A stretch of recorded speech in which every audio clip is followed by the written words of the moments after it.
Welcome to today's MI tip on compassion and the spirit of MI. Remember, the spirit of motivational interviewing is the coming together of four elements: partnership, acceptance, compassion, and empowerment. Their intersection is what's at the heart of MI, and I've come to really appreciate how they all balance one another out. Today, we'll be having a closer look at compassion through the lens of motivational interviewing. So first, I just want to ask, what inspired you to get into this line of work? You probably got into this work because you care a lot. Maybe you've always been a helping type of person.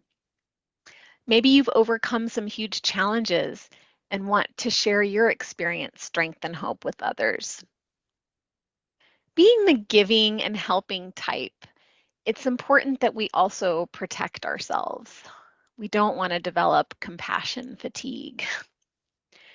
If you've never heard of the term, compassion fatigue is a form of traumatic stress that can result from repeated exposure to traumatized individuals. It can show up as mental and physical exhaustion and emotional withdrawal in those that care for sick people over an extended period of time. My hope is that if we can really embody compassion in the spirit of MI, meaning in balance with the other three elements of acceptance, partnership, and empowerment, we can mitigate or hopefully greatly reduce the occurrence of compassion fatigue. Let's have a look at some definitions. So first, just think about, what does compassion mean to you?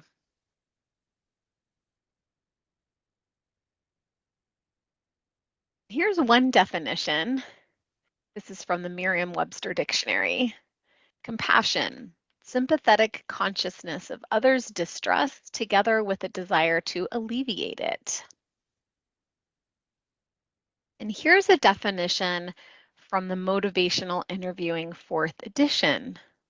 Compassion, a benevolent intention toward the person's well-being. So in the 4th edition, the authors specify that they don't mean sympathy or feeling pity for someone. Sympathy can nudge you into feeling like you have to fix, which is not what we're trying to do in MI. What the authors mean is the intention to give top priority to the health and well-being of the one you're serving. And this is a quote directly from the book. It's a commitment to benevolence, an intent to alleviate suffering and support positive growth. MI is not about getting people to do things that you want them to do. With compassion, it's all about the best interest of the person you're helping. In that way, MI is compassion in action. And thank goodness, the responsibility isn't on us to fix or to heal. There's a certain detachment in this type of compassion. We want what's best for the person. We show up with kindness, caring, unconditional positive regard. And we know that whether or not they change is out of our hands. We don't have to carry that burden.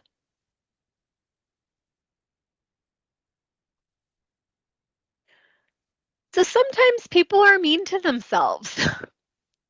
And I'm curious what this brings up for you as a coach. So think about these statements. I hate looking at myself in the mirror. I hate my muffin top. I can't stand how flabby I've gotten. I'm so weak-willed. I just have no self-control. That compassionate side of yourself might be tempted to say something like, you should be gentle with yourself, be kind to yourself, and so forth. But doing so would be that fixing reflex. And in a sense, that's, what we want to avoid with motivational interviewing. So what do?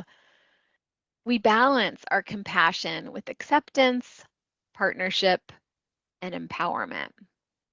What might that sound like? I hate looking at myself in the mirror.